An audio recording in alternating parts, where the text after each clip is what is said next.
Baka jeste. Ćeš i mamu da slikaš. Jao, moj veliki fotograf. Dobrice. Aha.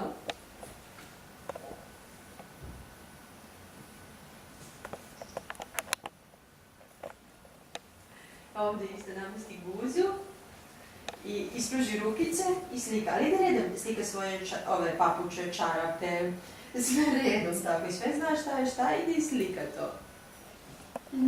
Da. Dobro, znači vi ste mi Dobrica. Ej? Čavat. Ja ste malo više.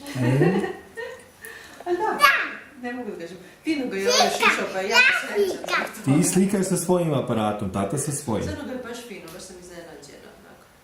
Jeste, spakovali smo, večer ćemo da ispremamo sve. Jeste. Jeste, dobro, baš... A ne približava se. Šta ti tata rekao? Odmakneš se pa onda slikaš. Da bi i poslije... Ajde tamo pozadi. Ajde odatle sad slikaj. Lako spakujem. Ajde sad slikaj. Dobro, da ljubim vas puno. Bravo. Baš. Jeste. Moguće i to. Tako. Ajde poljubac tati. Ajde, čao. Hvala. Hoću.